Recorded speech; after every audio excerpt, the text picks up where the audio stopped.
বিভিন্নভাবে উপকৃত হচ্ছে।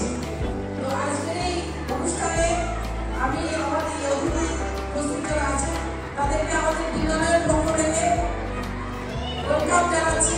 সত্যি আমরা অত্যন্ত আনন্দিত যে ওনারা ওনাদের মূল্যবান সময় আমাদের এখানে দিয়েছেন। তো আপনারা একটু ধৈর্য ধরে কিছুক্ষণ সময়, বেশিক্ষণ লাগবে না, আমরা ওদেরকে বেশিক্ষণ তারা পড়াবো না। আমরা একটা ছোটখাটো অনুষ্ঠান ওরা কিছু একটা করে দেখাতে চাইছি আমাদেরকে, তো সেটা আমরা দেখবো। তারপর আমরা এক এক করে লাইভ মেনটেন করবো এবং জিনিসগুলো দিয়ে যাবো। তো এখানে বিশেষ কিছু বলার নেই। আমি চাইবো বাচ্চারা যে জিনিসগুলো দিচ্ছে এগুলো যাতে ওরা সঠিকভাবে প্রয়োগ করতে পারে। এই জিনিসটা সরিয়ে রাখবেন না, যে নষ্ট করবে বলে সরিয়ে রাখবেন এরকম নয়। ওরা যখন এখন নার্সারিতে আছে, কেজি 1 উঠলেও পাবে, কেজি 2 উঠলেও পাবে। তো এগুলো ওরা যদি ওরা ইউজ না করে তাহলে শিখবে কি করে? অরিজিনাল ব্যাপারে যদি সে না আঁকে তাহলে আঁকার হাত আসবে না, তাই তো? তাহলে এই জিনিসগুলো ওদের হাতে দিয়ে দিতে হবে। পেন্সিল, রাবার যা দেওয়া হয়েছে সব ওদের জন্য দেওয়া হয়েছে। এটা ধরে রাখার জিনিস নয়, ওদেরকে ইউজ করতে দেবে, সেই অনুরোধটুকু রইল। তো আমি সবাইকে বলবো আপনারা একটু ধৈর্য ধরে দেখুন। আমরা এই প্রক্রিয়াটা শুরু করেছি, তার এখানে সহযোগিতা আপনাদের কাছ থেকে চাই। আর এখানে একটা বিষয় না বললেই নয় যে আপনারা যারা প্রি প্রাইমারি অভিভাবকরা রয়েছে, বিভিন্ন সময় আমি কথাটা বারবারই বলি, আপনারা ডিসিপ্লিন নষ্ট করবেন না, বারবার অন্যান্য ভিতরে ঢোকার চেষ্টা করবেন না। বাচ্চারা ক্লাসরুম সিচুয়েশনে না থাকলে সবটা শিখে নিতে পারবে। এই অনুরোধটুকু রইল। সবাইকে ধন্যবাদ।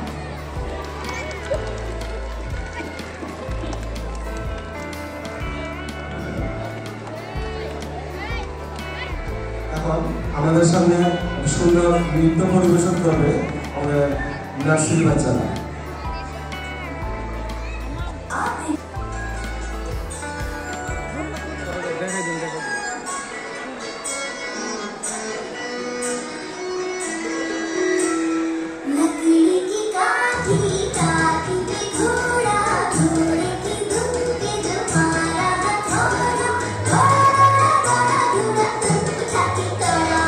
लकड़ी की काठी काठी पे घोड़ा, घोड़े की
বাচ্চাদের উদ্দেশ্যে বলবো, একে একে আমরা বাচ্চাদের হাতে কিডসগুলো উঠে দেবো।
আরো দুইজন